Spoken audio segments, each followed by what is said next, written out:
ايس كريم صحي بالزبادي 193 كالوري بس للقطعة الواحدة.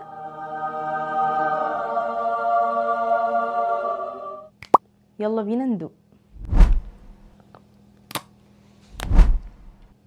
بجد خطير. اول حاجة هحتاج عدد 2 موزة مجمدة، دي لسه مطلعاها من الفريزر. اقطعها كده بالسكينة.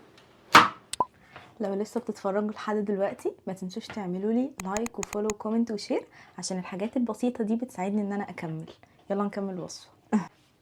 علشان لما اجي افرمها في محضرة الطعام تتخلط كويس، هجيب محضرة الطعام هحط فيه الموز المتجمد بتاعي. علشان هعمل الايس كريم بطعم الشوكولاته هحط نص كوبايه من الكاكاو الخام، هحط رشه بسيطه قوي من اي قهوه سريعه الذوبان علشان تعزز كده طعم الشوكولاته. وهحتاج علبه من الزبادي يكون طعمه حلو، يكون طعمه مش لاذع قوي، عشان كده انا مستخدمه ماركه المراعي لانها بتديني طعم حلو يعني من غير طعم لاذع.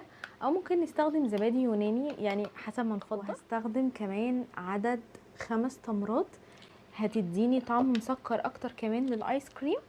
وكمان لما نيجي نخلطها هيبقى فيه قطع صغيره كده من التمر في الايس كريم، هيبقى طعمها حلو. وبعدين نخلط الايس كريم ده مع بعض. وبعدين ده كده شكل قوام الايس كريم بعد ما كل حاجه امتزجت. بعدين بعد ما الايس كريم كده قوامه امتزج كويس هبدا احطه في قالب الايس كريم.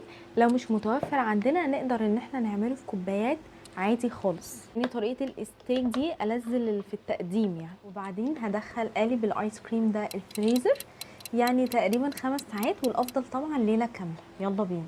ده شكل الايس كريم بعد ما طلعته من الفريزر.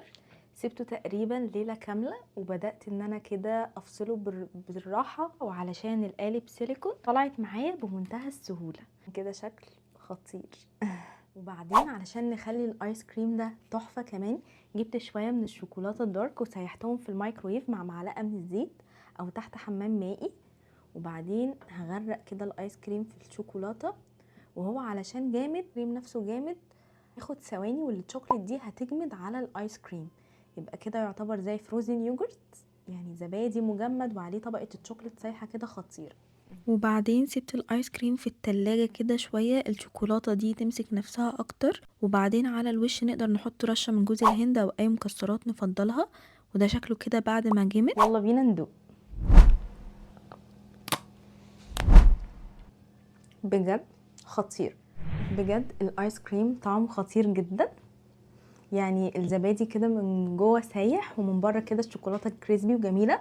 فرحوا بيها الاطفال ويعملوها، وفي نفس الوقت هياكلوا فواكه وزبادي، ونوع الشوكولاته كمان صحي وكمان فيها تمر. لو عجبتكم الوصفه ما تنسوش تعملوا لي لايك وفولو وكومنت وشير، عشان الحاجات البسيطه دي بتساعدني ان انا اكمل. وانجوي.